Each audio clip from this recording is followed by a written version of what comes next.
गौतम बुद्ध ने संन्यास लेने के बाद अनेक क्षेत्रों की यात्रा की। एक बार वह एक गांव में गए। वहां एक स्त्री उनके पास आई और बोली, आप तो कोई राजकुमार लगते हैं। क्या मैं जान सकती हूँ कि इस युवावस्था में गेरुआ वस्त्र पहनने का क्या कारण है? बुद्ध ने विनम्रता पूर्वक उत्तर दिया कि कुछ प्रश्नों के हल ढूंढने के लिए उन्होंने संन्यास लिया है।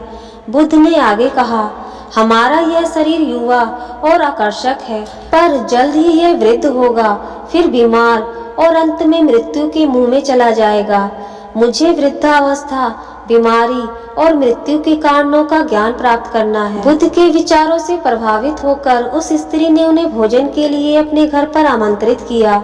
शीघ्र ही यह बात पूरे गांव में फैल गई। गांववासी बुद्ध के पास आए और आग्रह किया कि आप उस स्त्री के घर भोजन करने ना जाएं, वह चरित्रहीन है। बुद्ध ने गांव के मुखिया से पूछा, क्या आप भी मानते हैं कि वह स्त्री चरित्रहीन है? तब मुखिया ने कहा, वह सचमुच बुरे चरित्र वाली स्त्री है, आप उसके घर ना जाएं।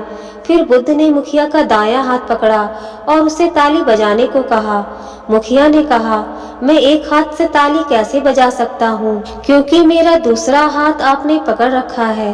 बुद्ध ने कहा, जिस प्रकार एक हाथ से ताली नहीं बज सकती, ठीक इसी प्रकार एक स्त्री स्वयं चरित्रहीन कैसे हो सकती है, जब तक कि इस गांव के पुरुष चरित्रहीन ना हो।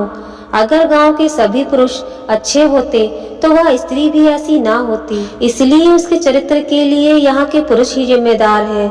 लेकिन आजकल हमारे समाज के पुरुष लज्जित नहीं, गौरवान्वित महसूस करते हैं, क्योंकि यही हमारे पुरुष प्रधान समाज की रीति और नीति है। यह सुनकर सभी गांववासी लज्जित हो गए। महात्मा बुद्ध के चरणों में शत शत प्रणाम।